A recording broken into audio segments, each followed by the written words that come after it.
Welcome to Listen Up Homebuyers, the only real estate podcast dedicated to homebuyers. I'm Victoria Ray Henderson, the host, and with me today is Rich Rosa. He is a former president of the National Association of Exclusive Buyer Agents. Hi, Rich. Thanks for joining me. Hi, Victoria. Thanks for having me. I invited Rich to come on the podcast today to talk about private listings, pocket listings, in-house listings, and how they affect home buyers and really home sellers. Rich, why don't you go ahead and give us a little background about this? Sure. So, this is a little bit of insider baseball, and the average consumer probably won't know this, but there's a little bit of a feud going on between Zillow, which is a large portal that has real estate listings, and Compass, which is the largest real estate brokerage in the country. And they're sort of bickering, let's say, about how listings should be displayed. Most recently, Zillow has come out with some research that they say indicates that pocket listings or in-house listings hurt sellers and also lead to dual agency, which also hurts sellers. And when I say hurt sellers, they have data that shows that sellers are receiving less money for their properties because of private listing networks and dual agency.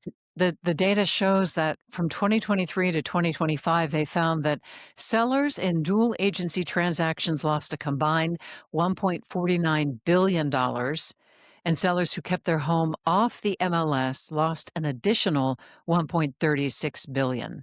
And that averages to about $2,165 per home. So that's a significant amount of money that people are missing out on because they're doing a off-market or pocket listing. Yeah, often these tactics are marketed to, to real estate consumers as, discreet or hassle-free or convenient. What the data shows is there's really a convenience tax. You're paying for that. What else is interesting about the data is when they discuss dual agency, they're narrowing that definition to the same agent representing the buyer and the seller. And what they don't really get into is when the same brokerage represents the buyer and the seller. And that's even more significant in terms of the private listing networks, because by keeping the listing in-house, not only are you excluding potentially a broad group of home buyers, but you're allowing agents in your company to only be the ones that see these listings, and therefore the company is getting both the sale side commission and the buy side commission. And so the real winners with these private listing networks and office exclusives, as they like to call them, are the brokerages, not the consumers. I often hear talk about the teams and how one team member on a team would represent a buyer and one would represent a seller. And this is exactly what you're talking about, where it isn't a single agent, but they say, hi, we're representing the seller in this transaction, but Mr. Buyer, we can also represent your best interest as well, despite the fact that the brokerage has a signed agreement with the seller that says we'll get the highest price, best terms for our client, the seller. Well, not only do they have that, but they also have another disclosure that says, oh, by the way, another agent in the office might represent the buyer. You make a great point, because I was just speaking about sort of the brokerage, and a brokerage might have 10 agents or 200 agents. Right. But you make a great point about the team, where the team is sort of a smaller microcosm of that brokerage. And maybe that team is only 5 or 6 people or 7 people. And, we have the listing agent who then has someone come to their open house and they're unrepresented, and they say, oh, no problem, we have an agent that could help you. And now they have basically a team member who is now helping the buyer. And it's all, not only is the commission being kept within the brokerage, but it's being kept within the team. And let's face it, the buyer and the seller probably have no idea what the financial arrangement is between these team members. And so there's a lot of conflict involved there. Yeah. And again, it has a lot more to do with benefiting the agents than it has to do with the person selling, and certainly not the person buying. Can you talk a little bit about representation, Rich? Because at the core of all of this is who is representing you, whether you are the seller or the buyer. So give a little insight into that, if you would.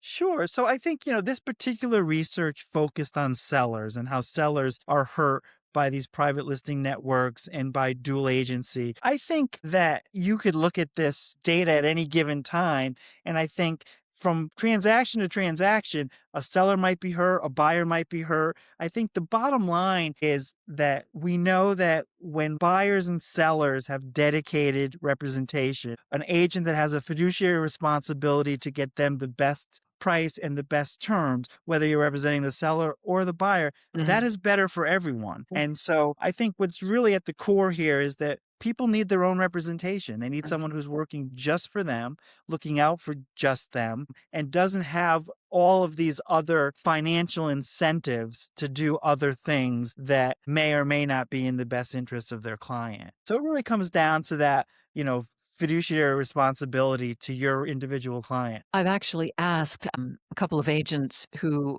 promote pocket listings or in house listings. I've asked them the question, who determines which buyers get to see these pocket listings?